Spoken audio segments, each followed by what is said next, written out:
Hello, beautiful souls, wherever you are on this phenomenal planet.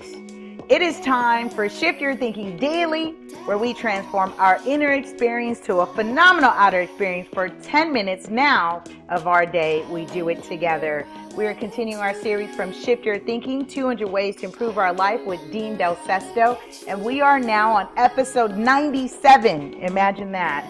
Let's go ahead and take the moment to take our deep breaths before we get into today's message. And follow me. Breathe in and out. Breathe in and out. One more. Breathe in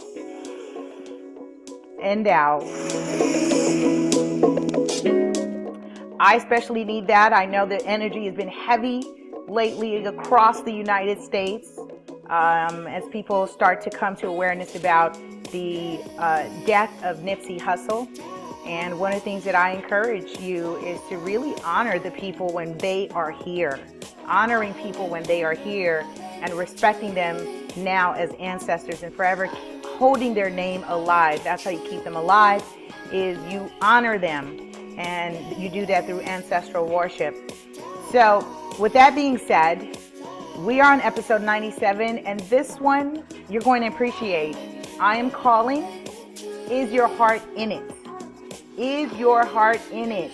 I'm in the section where the author is talking about it may be wrong to put the cart before the horse, but it's never wrong to put the heart before the course. Right off the top, how many times are you finding yourselves in situation, albeit in personal or professional, that you're doing it because of the influence of someone else outside of yourself and not because it is your heart desire? Let's think about that. The author starts and he says, life direction.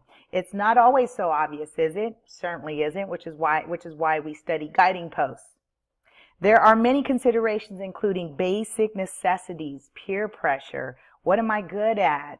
Will it work? Am I certain? And a few hundred other variables that either set us in the wrong direction or have us stuck in a rut so deep that no one above can hear us shout.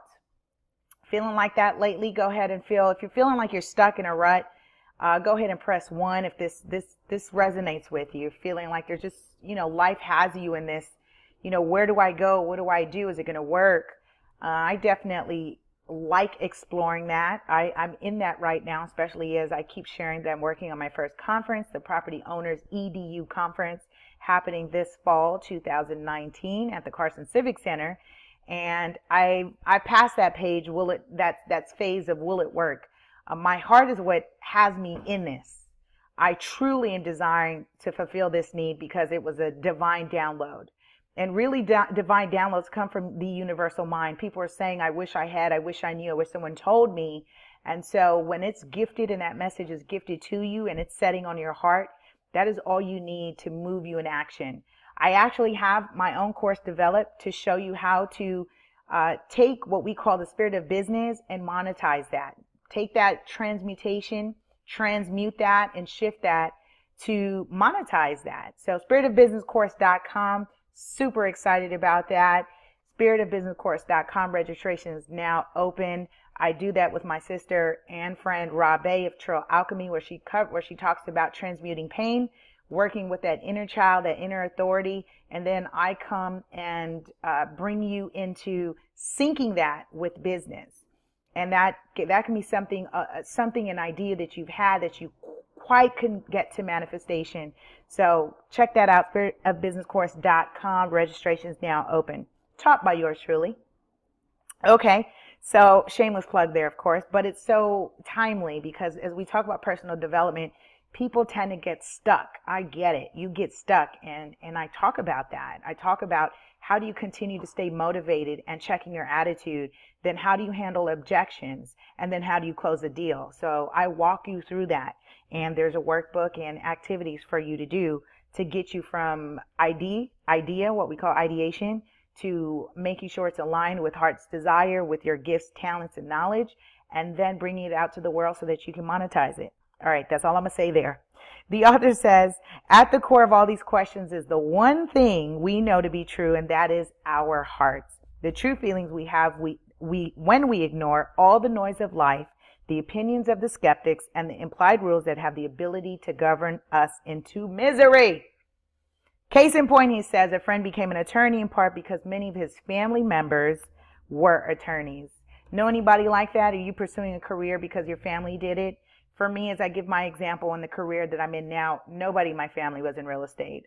First generation here, born in the United States, and I had my desire.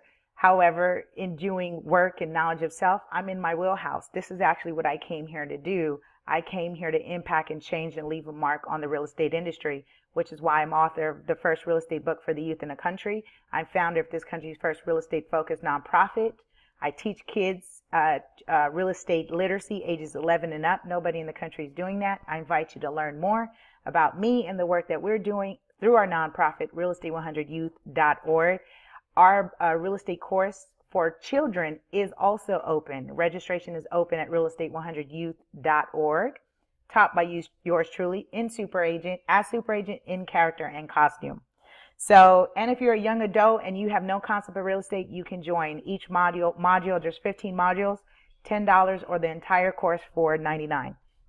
So the author says, more and more he struggles to accept that his passion, heart, and character don't align with his current area of practice. Today, he's coming to terms with the reality that his heart is not in this course, and there may be greater satisfaction found in doing what he loves. Don't we hear that all the time? Do what you love, do what you love, do what you love. But if you don't know what you love, right? I oftentimes equate that you can't give what you yourself don't have. Can't do what you love if you've got some trauma, some challenges, some struggles that you keep identifying with and you keep defining yourself as. Can't really do what you love if you're not dealing with the core. So I really implore you to check out spiritofbusinesscourse.com. That's with my sis, Rabe of Trill Alchemy, where she deals with transmuting pain. I come seal the deal with syncing it with business, and we go from ideation to physical manifestation and monetization. All right. He says the value in doing what we love is manyfold. We usually do it better. We always strive to improve. We rarely get burned out, and we generally rise to the top. That's exactly my life as a testimony. Definitely when I jumped in the industry, I was part-time, 2006. It took me a whole year to close my first deal. I'm not saying that's typical for everybody. There's some people that get in this industry and they kill it and they knock it out.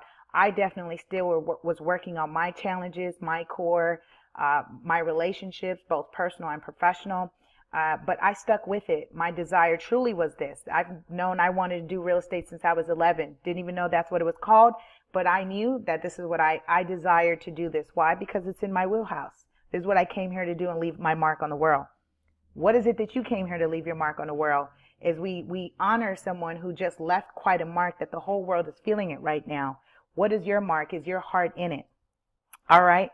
The author says, and those who do what they are passionate about sleep better and wake up differently than those caught in the drudge.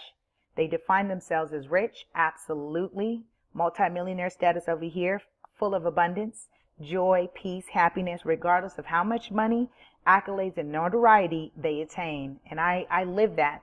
I definitely have accolades in the award, but for me, it's an absolute joy. People are usually surprised when they ask me something and I'm willing to share. Why? Because I don't come from a lack mentality. I bake pies. I'm a baker. I bake pies. I'm not trying to get a piece of a pie. So I don't have lack mentality.